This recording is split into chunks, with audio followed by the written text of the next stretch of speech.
John, it was just overwhelming, just a lot of joy.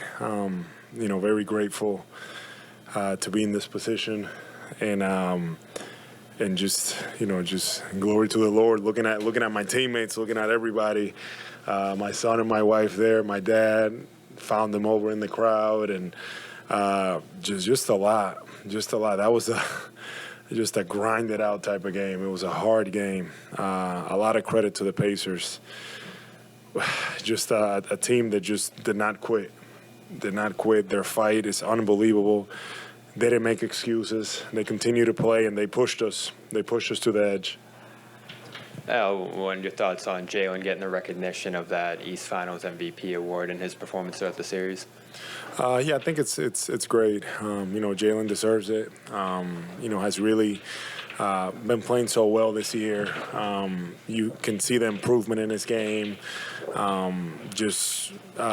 his growth, and this is something that we're all celebrating with him, and it's very well deserved. Jalen has wanted to be known as a defender, as a playmaker, more than being a scorer. How have you seen him kind of define his game and his career by more than scoring? And how did that final minute with that big play kind of epitomize his growth? Yeah, that summarized it there. Just a big time play. But to your point and his point, it's he's impacting the game not only on offense but on defense, and he's doing it at a very high level. And we ask a lot of him.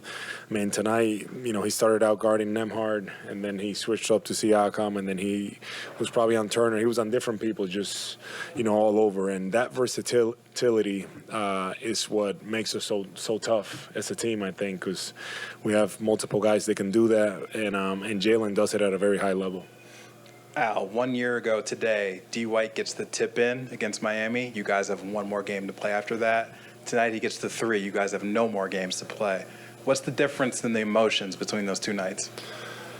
Man, that Miami one was, kind of surreal at that moment, at that time, and very overwhelming. And with this one, it just felt so good. D. White is the type of player that he's made for those type moments. I feel like he really relishes that, and it was a great play, and he just finished it.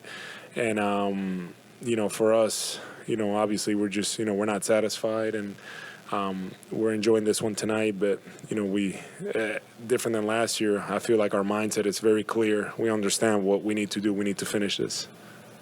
Yeah, Al, you just kind of mentioned it, but just how different is this experience from 2 years ago? What did you maybe learn from that first finals run that you could kind of apply? Yeah, I mean, I think the first final was very, very challenging. If you look at our route, that first round series against Brooklyn, it was a hard-fought series, even though that we swept them. And then 7-game series against Milwaukee, the champs, took them to the limit, and then right away 7-game series against Miami. Literally 2-3 days off, having to play Golden State in the finals. So it was a lot for our group. It was very overwhelming, and I felt like we were trying to catch on the whole time there. And now, we've put ourselves in a position in the regular season to have home court advantage, to be in this position, and with these series, we're taking advantage of the opportunities and playing them out the right way. So. I feel like we're, more mature, obviously, and we're in a better place. Al, you logged 40 minutes twice in this series. As you embark on another finals run, how do you balance the mental side, the experiences you've gained with that physical toll? It's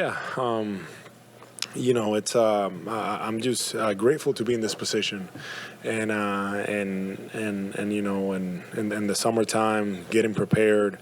Really working hard in the weight room, on the court, in Atlanta, doing my individual workouts, and really getting after it on the court, in the weight room, conditioning, all the things building up for this. And then once I get to the preseason in Boston, it's the same thing, continuing to do that, continuing to be consistent, and throughout the year it's the same way. So I feel like I've prepared my body and myself to be in this position. And even though it is hard, but this is something that, that I welcome. I welcome this feeling. Al, speaking of that, you guys have checked a lot of boxes, as you mentioned, along the way here. I think you're 12-2 now in the postseason, 7-0 on the road, somewhere around there, and then you're 3-0 in series clinching games. What does all that lead to now in your mind, getting your mindset ready for Game 1 of the NBA Finals with what you're trying to do as a group? Yeah.